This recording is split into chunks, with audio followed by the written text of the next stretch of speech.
ngaji santai. Ada yang mau bertanya Bu?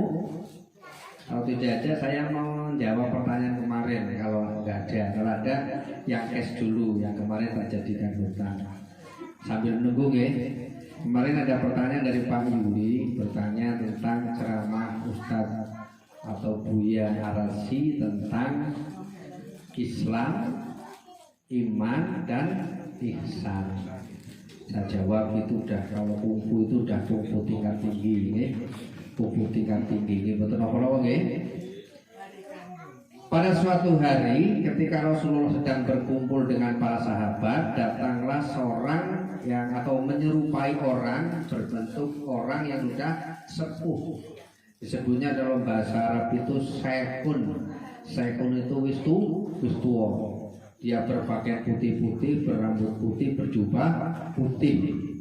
Kemudian datang kepada Rasulullah bertanya, "Ma huwal Islam?" Maka Rasulullah menjawab, Islam itu adalah syahadat, sholat, puasa, zakat, haji.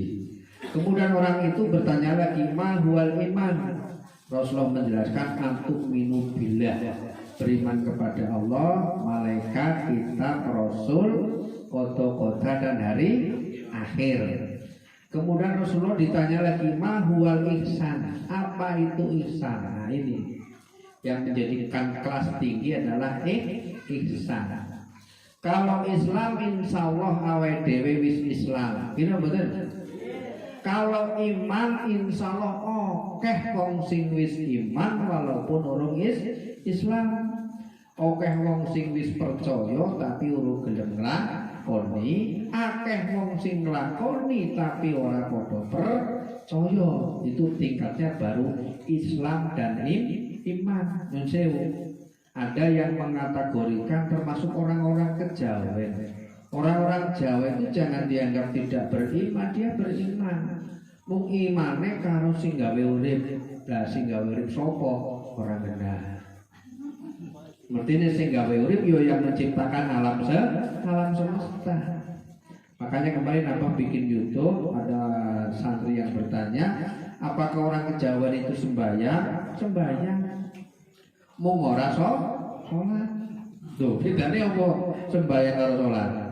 Wong Islam kadang ngomong sholat ya sembahyang, tapi wong kejawen ngomong sembahyang ya ora sholat. Wong memang beliau atau mereka hanya sembahyang, yang artinya menyembah yang apa? Yang maha kuasa, yang maha hebat. Kalau dalam bahasa Sanskerta adalah Sang Hyang Taya. Kalau Sang Hyang Widi itu sudah Hindu, Pak. Sang Hyang Widi itu ya ajaran Hindu. Mohon maaf, kalau dikaji secara sejarah, agama yang paling tua di Indonesia itu aliran kepercayaan kejawen. Pada umumnya disebut dengan aliran Kapitayan. Apa itu Kapitayan? Yang mempercayai ruang yang kosong. Yang ada itu berada, tapi tidak ada. Puas. Ini udah kungfu tingkat tinggi. Kelasnya seksi jenar. Maka orang Kapitayan dia juga bikin tempat ibadah namanya sanggar, berbentuk segi empat, di mana tengahnya ruang kosong, ada ujungnya kosong. Ujung yang kosong itulah diperanggapkan Sang Hyang Taya, yang maha kosong. Sunan Kalijaga menangkap kecerdasan itu luar biasa. Untuk menggandeng mereka agar bersahadat, Sunan Kalijaga yo padha wae. Wong Islam juga menyembah ruang yang kosong. Wong Ka'bah itu kalau dibuka jerone isine kosong. Tetapi kekosongan itulah yang menciptakan dalam versi Islam adalah Allah Subhanahu wa ta'ala. Luar biasanya, mohon maaf, maka kita diajarkan beriman kepada ribuan nabi. Cuma yang wajib diimani 25 nabi. Ya bisa jadi biyen orang nabi saya ngajarkan semacam itu. Wong Nabi Adam sholatnya hanya takbir Allahu Akbar. Ini betul. Nabi Ibrahim sholatnya hanya ya salam, ya salam, ya salam. Nabi Muhammad saja yang sholatnya lengkap perpaduan dari Nabi Adam sampai Nabi Isa alaihi salam. Bagaimana sembahyangnya orang Kapitayan Nyun Sewu lebih tumak ninah dari panjenengan. Mereka tidak bisa sembahyang kalau nggak hening. Tadi ada Kiai Rianto misalnya lagi. Orang iso sholat ribut. Makanya kadang-kadang loh aku rambut yo. Kadang aku pindah mulai Bu Siti. Asal tahu tak aja mulai Bu Siti. Buktikan di sana nggak ada anak rame. Betul. Karena nggak ada anak rame. Kenapa? Karena memang nggak ada anak-anak.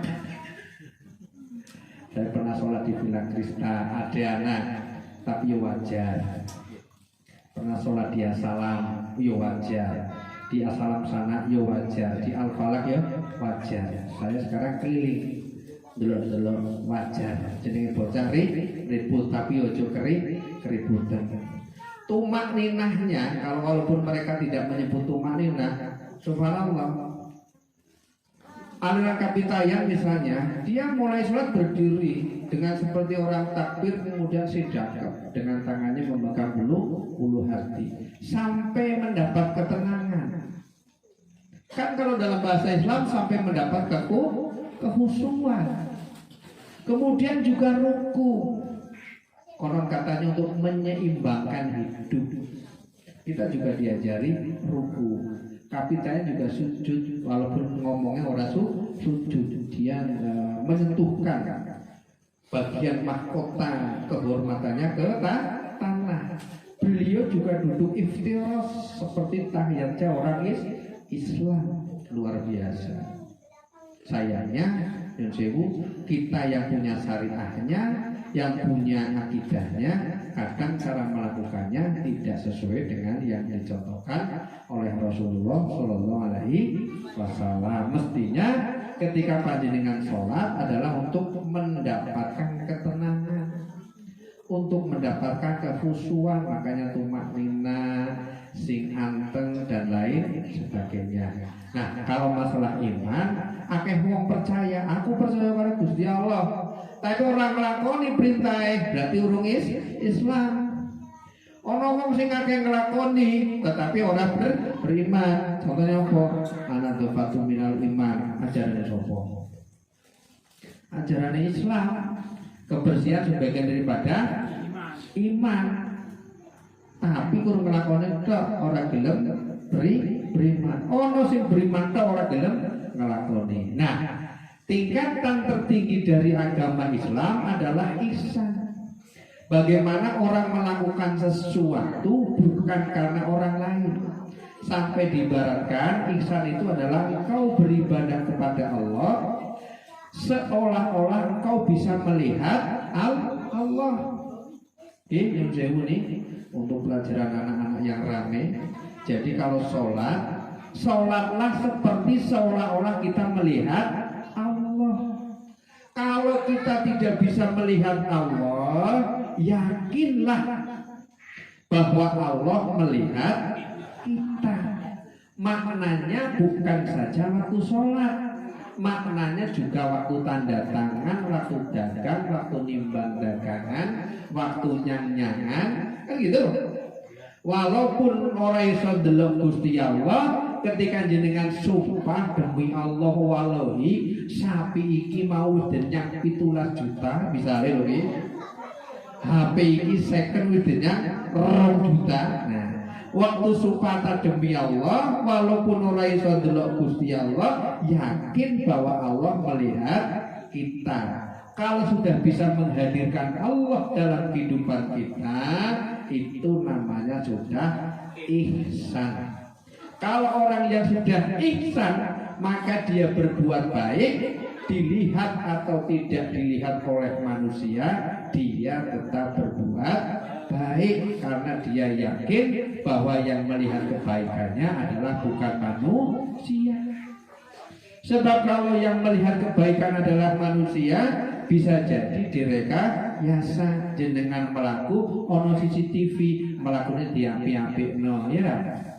Padahal biasanya melakukannya berdekan-berdekong misalnya gitu ya. Begitu ono CCTV melakukannya kalem gitu.